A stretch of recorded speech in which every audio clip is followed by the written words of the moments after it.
অনেকে বলে হারাম বা সন্দেহপূর্ণ খাওয়ার সময় বিসমিল্লাহ বলে খেয়ে নিলে আর অসুবিধা থাকে না। কথাটি সত্য কিনা? এটা হলো 2 নম্বর মুসলমান যারা, এরা সাধারণত কোনো কিছু হারাম কিন্তু ডাইরেক্ট হারাম খাইতেও আবার ইতস্তত বোধ হয়, এটাকে নিজের জন্য হালাল করার জন্য একটা বুদ্ধি বাইর করছে, এটা ভাই বিসমিল্লাহ বলে খেলে কোনো অসুবিধা নেই।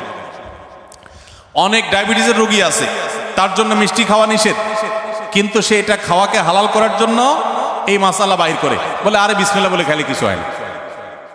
তো এগুলো সবগুলা মন গড়া ফতোয়া, এবং এগুলো মোটেও সঠিক কোনো কথা নয়। যেটা হারাম সেটা বিসমিল্লাহ বলে খাইলে শুধু হারাম হবে না, হারাম ডাবল হবে আরো। কারণ আপনি একে তো হারামে লিপ্ত হলেন, আবার আল্লাহর নাম নিয়ে সেখানে ফাইজলামতি করলেন, এক ধরনের আল্লাহর প্রতি বিদ্রোহ করলেন, এক ধরনের হারামকে হালাল মনে করলেন। হারামকে হালাল মনে করলে ঈমান নিয়ে টানাটানি শুরু হবে। এই জন্য ভাই কোনো কিছু সন্দেহপূর্ণ মনে হলে ওটা অ্যাভয়েড করতে হবে এবং হালালের দিকে যেতে হবে। নবী সাল্লাল্লাহু আলাইহি ওয়াসাল্লাম বলেছেন, দা মা ইউরিবুকা ইলা মা লা ইউরিবুক, তোমার যেটা সন্দেহ হয় ওটা বাদ দিয়ে যেটা সন্দেহ হয় না সেই জায়গায় তোমাকে যেতে হবে। স্বামী স্ত্রী দুজনেই যদি জান্নাতে যায় তাহলে তারা কি এক জান্নাতে থাকবে নাকি আলাদা জান্নাতে থাকবে? স্বামী স্ত্রী দুজনে যদি জান্নাতে যায়, দুজনকে 2 জান্নাতে দিলে তারা সুখে থাকবে না এক জান্নাত দিলে সুখে থাকবে? কি বলেন?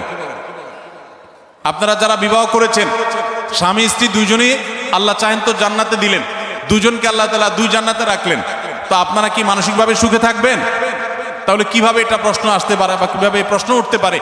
মনে রাখবেন, স্বামী স্ত্রী উভয়ে যদি জান্নাতে যান, আল্লাহ তাআলা উভয়কে একসঙ্গে রাখবেন। শুধু তা নয়, জান্নাতে যে হুররা থাকবেন, এই হুরদের সবার নেতৃত্বে থাকবেন তার স্ত্রী। এখন আপনি বলবেন যে অনেক মহিলা আমাদের কাছে প্রশ্ন করে লিখে দেয়। একবার এক মহিলা লিখেছিলেন যে ভাই এমন একটা আমল শিখিয়ে দেন যে আমলটা করলে আমার স্বামী জান্নাতে আর যা পাক হুর অন্তত পাবে না। তো আমি উত্তরে বলেছি, দেখুন বোন, দুনিয়াতে যেরকম সতীনের প্রতি একটা দুঃখ, কষ্ট, জেদ, ক্ষোভ এটা থাকে, পৃথিবীর সব মেয়েদেরই থাকে, আল্লাহ এভাবে সৃষ্টি করেছেন, কেউ আসলে শেয়ার করতে চায় না, স্বাভাবিক। তবে জান্নাতে মানসিকতাটা এরকম থাকবে না। আল্লাহ তাআলা বলেছেন, ওয়ানাজা'না মা ফি সুদুরিহিম মিন গিল, জান্নাতে অন্তরের যত হিংসা হাসাদ এগুলো সব আল্লাহ তাআলা বের করে দিবেন, রিফাইন্ড হয়ে যাবে।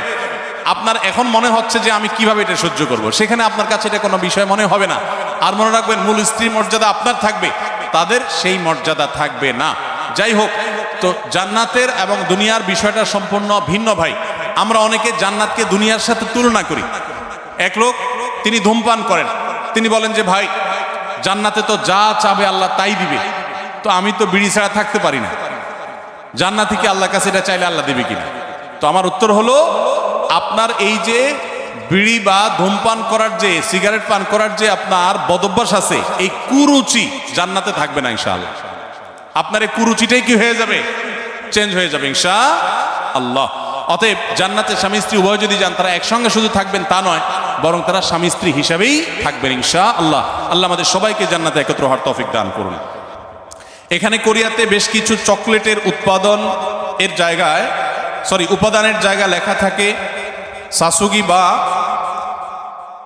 থাক্কুগি, যার অর্থ গরু বা মুরগি, অথবা চকলেটগুলো সফট মিল্ক ফ্লেভারের চকলেট। আদৌ পিওর গরু বা চিকেন আছে কিনা তা বোঝা যায় না, থাকলেও হালাল কিনা আমরা সেটা জানি না। এমন নুডলসও আছে। এরকম চকলেট বা নুডলস খাওয়া আমাদের জন্য হালাল হবে কিনা? প্রশ্নটি লিখেছেন ভাই আবির। আপনার প্রশ্ন উত্তর হলো যে যত চকলেট আছে ওয়ার্ল্ড ওয়াইড, বেশিরভাগ চকলেটগুলোতেই আসলে হারামের উপস্থিতি বা উপাদান থাকার সম্ভাবনা জোরালো। সবগুলোতে না, অনেক চকলেট আছে এর বিপরীতে আলহামদুলিল্লাহ যেগুলো হালাল, যেগুলোতে হারাম কোনো উপাদান নেই। এই বিষয়টা পৃথিবীর অন্য অনেক দেশে নিরূপণ করা সহজ, আপনাদের কোরিয়াতে একটু কঠিন। আপনি জাপানে গেলেও দেখবেন যে বিভিন্ন বাজারে, বিভিন্ন সুপার মার্কেটে, বিভিন্ন মার্টে, সুপার মলে, সুপার শপিং মলে আপনি দেখবেন যে চকলেট হোক, যে কোনো ফুড হোক, সেখানে স্ক্যান করে চেক করা যায় এটা হালাল কি হারাম, এখানকার উপাদান কি, সব ডিটেল জানা যায়। এবং হালাল সার্টিফিকেশন প্রতিষ্ঠানগুলো খুবই স্ট্রং সেসব দেশে, যার কারণে হালাল সার্টিফিকেশনের উপরে নির্ভর করা যায়। আপনাদের এখানে এখনো সেটা হয় নাই, তবে আলহামদুলিল্লাহ যেভাবে দিন দিন আমাদের প্রবাসী বাংলাদেশি ভাইরা বাড়ছেন, পাকিস্তানি, আরাবিয়ান, অন্যান্য দেশি ভাইরাও দিন দিন আসছেন, আশা করা যায় অচিরেই ইনশাআল্লাহ কোরিয়াতেও হালাল সার্টিফিকেশনের অথরিটি এরকম গড়ে উঠবে, তখন আপনাদের জন্য সহজ হবে। আপাতত যারা এখানে আছেন আমি তাদেরকে বলবো, আপনি এটার উপাদানের মধ্যে সন্দেহপূর্ণ কোনো কিছু থাকলে সেটাকে অ্যাভয়েড করবেন। মনে রাখবেন, সন্দেহপূর্ণ বিষয়কে অ্যাভয়েড করাটা খুবই জরুরি একটা বিষয়। যেটা আপনি নিশ্চিত হালাল জানবেন শুধু সেটাই গ্রহণ করবেন, আর যেটাকে সন্দেহ মনে হবে সেটা আপনি অ্যাভয়েড করে চলবেন। চকলেট না খেলে কি আমরা মারা যাব ভাই? কি বলেন? চকলেট না খেলে কি খুব বেশি অসুবিধা হবে আমাদের?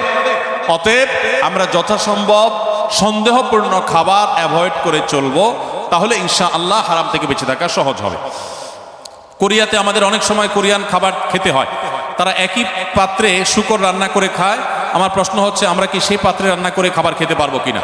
কোনো পাত্রে যদি শূকর রান্না করা হয়, এরপরে সে পাত্রটা ধুয়ে সম্পূর্ণ পরিষ্কার করে, তার কোনো আলামত নাই, নতুন করে সেখানে ধুয়ে পরিচ্ছন্ন করে ভালো তেল দিয়ে যদি হালাল খাবার রান্না করা হয়, সেই খাবার খাওয়া জায়েজ আছে, এটা হারাম না। যদি পাত্র ধুয়ে পরিষ্কার করে রান্না করা, আর যদি না ধোয়া হয় ওই পাত্রে আবার রান্না করা হয়, তাহলে আবার কি হবে না? খাওয়া জায়েজ হবে না।